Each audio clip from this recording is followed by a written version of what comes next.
যখন রান্না করি তখন কিন্তু আমার অনেক সুন্দর হয়, কিন্তু ভয় পাই আমি একটা জিনিসের সঙ্গে হয় কি, এক হচ্ছে ঝোল বেশি হয়ে যায় আর দুই নুন বেশি হয়ে যায়। হ্যালো গাইস, আমি উৎসব আর ওয়েলকাম টু মাই চ্যানেল। আজকে থাম্বনেলটা দেখে বুঝতে পেরে গেছো যে আমি আজকে কি করতে চলেছি। আর আমি এখন আছি আমাদের কিচেনে। আজকে আমি রান্না করবো, কারণ মা আজকে বাড়িতে নেই, কালকে মা পিসির বাড়িতে গেছে। এবার আজকেও আসতে পারে, কালকেও আসতে পারে। আর এখন সকাল সকাল আমাকে আজকে রান্না করতে হচ্ছে। চলো দেখা যাক আজকে কি রান্না করা যায়। অলরেডি আমি সবকিছু কিন্তু রেডি করে রেখে দিয়েছি রান্না করার জন্য। দেখো, এখানে আলু কেটে রেখেছি আর এখানে হচ্ছে মাছ আছে, এটার মধ্যে আমি মশলা করে রেখেছি। অলরেডি ভাত হচ্ছে আর এইদিকে এখন মাছ রান্না করব। তো এর জন্য মশলা ফসলা সব রেডি করে নিয়েছি। তো জানি না কিরকম হবে খেতে, কেননা আমি রান্না করলে না, যেদিন রান্না করে এত বিশ্রী হয় খেতে সেটা বলার মতো না, কিন্তু দেখতে না অনেক সুন্দর লাগে। তো আমি বলছি এটা তো বলার থেকে দেখানোই ভালো। রান্না করে নিই, তারপরে দেখাচ্ছি তোমাদের যে কিরকম রান্না করতে পারি।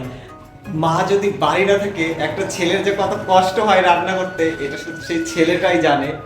আর কত যে কাজ করতে হয়, সকাল থেকে ঘর পরিষ্কার করা, উঠোন পরিষ্কার করা, তারপরে তো টুকিটাকি কাজ আছে, থালা বাসন ধোয়া।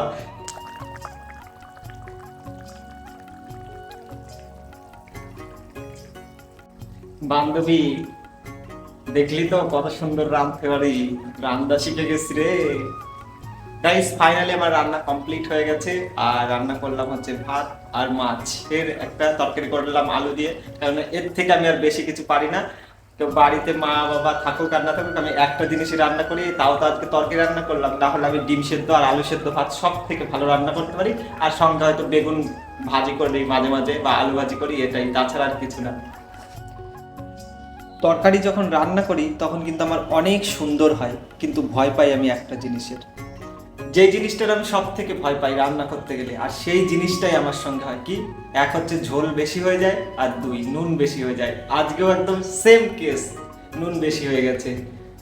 ভাগ্যিস আমি একা খাবো, তো তাই কোনো প্রবলেম নেই। যদি এটা অন্য কেউ খেত তাহলেই। গাইস, ফাইনালি রান্না কমপ্লিট। আর সবার নেমন্তন্ন থাকলো, চলে আসো কোনো একদিন, রান্না করে খাওয়াবো যা থাকবে বাড়িতে তাই। আর যদি বলো যে স্পেশাল কিছু খাওয়াতে হবে, অবশ্যই খাওয়াবো।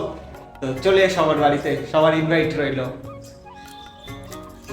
গাইস, যতটা ভেবেছিলাম ভালো হবে খেতে, কিন্তু ততটাই বিশ্রী হয়েছে খেতে। এটা মানে খাওয়া যায় না, এতটা বিশ্রী হয়েছে।